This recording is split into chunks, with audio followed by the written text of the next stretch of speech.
Vice President Kamala Harris has now earned enough delegates to secure the Democratic nomination, achieving that feat despite never winning a primary.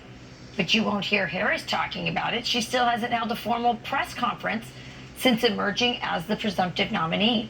It's a move that appears to echo Joe Biden's lack of engagement back in 2020. So is she copying his campaign playbook? Let's ask Fox News contributor Joe Concha. It is interesting. We're seeing these poll numbers showing that, she's, neck and neck with Donald Trump. But before this nomination, she was at 28%. What's happening?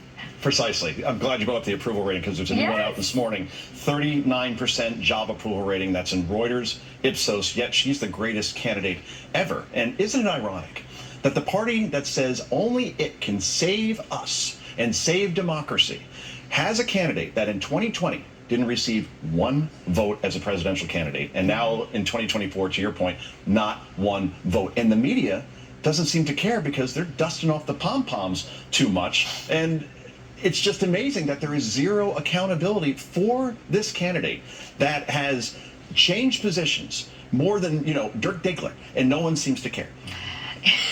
Okay, well, she got that. She'll try to process that one. Yeah, I mean, it's fascinating. I mean, to me, it feels like the media, even some of this polling, is more about shaping people's opinion than actually reflecting it. Because the American people, prior to all the hype around this announcement, said they didn't like what she had to stand for. And by the way, how is she going to separate herself from Joe Biden's record? I mean, it seems impossible.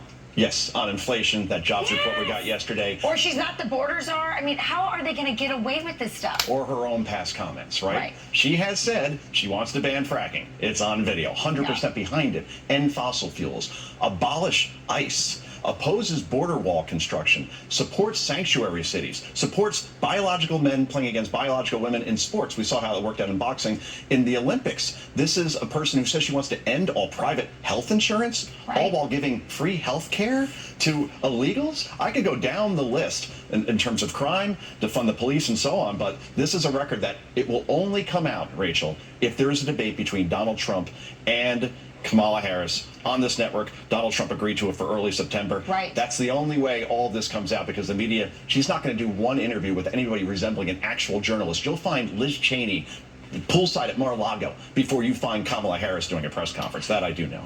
Well, it's very interesting because before Joe Biden's debate that essentially ended his presidency and his performance there, the Democrats were basically hinting we're not going to do debates. And then suddenly they wanted to get rid of Joe Biden and they threw him into a debate. They obviously want Kamala to win. This is of course they do. So you think they might be able to keep her out of a debate? Will the American people stand for that? They cannot stand for that. But I think they do not want her to debate. Yet they're saying that Donald Trump is a coward and doesn't want to debate Kamala Harris. The guy who just took a bullet a couple of weeks ago. And the fact that Kamala Harris, again, doesn't take any questions for the press, but oh yeah, Donald Trump's the coward. She is the coward. She didn't even show up to the National Association of Black Journalists, right? Couldn't show up there live because she knew there was a Harris Faulkner waiting there who would actually ask questions about policy that would remain relevant to the American people. Yeah, anyone that can call Donald Trump, President Donald Trump, after the way he reacted to being shot in the head, a coward, is somebody who's just completely delusional or a liar. And by the way, they know he's not a coward, which is why they're trying to suppress the story, suppress the picture, and say that it's propaganda to put out that picture. I want to talk about your book because it's called Progressively Worse: Why Today's Democrats Ain't Your Daddy's Donkey. I love this title. I come from a family of Union Democrats, but on my father's side. But my father became a Republican because the Democrat Party left him. Here we are, and that was back in the Reagan years. I mean, this is completely you just don't know who the Democrats are anymore. Unrecognizable. Guys like Bill Maher even say that now on his show. Like John F. Kennedy, this is a guy who aggressively cut taxes, beefed up the military, rejected racial quotas.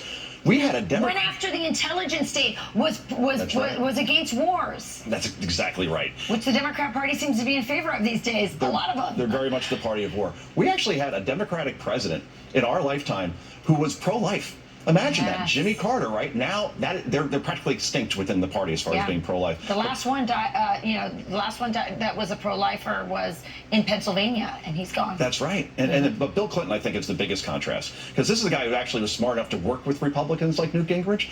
Balanced budget amendment. What's that? Don't spend what you don't have. We actually had budget surpluses in the 90s. This is a guy who said the era of big government is over, ended the welfare state, shrank government. And Bill Clinton, the way he talked about illegal immigration, made Donald Trump almost sound like a wallflower in terms of we're going to get the illegals out of here. They're taking good jobs away from Americans, deport them all. And even Barack Obama was called the deporter in chief because he deported so many people. Cesar Chavez was against illegal immigration. That's a great point. People forget about that one. Yep. It's not your daddy's Democrat Party, and that will be on. The Republicans are the party of the working class. Now they're the party of elites. And war. And war. And war. Boy, things have changed, but buy the book and you read all about it. Well, it's a great book. It's a great read, and we thank you for coming in. We want you to come back and talk to us more about it. Every week, Rachel, I'll be here. Every week. Especially when there's toys for the kids, which you're about to tease, I think.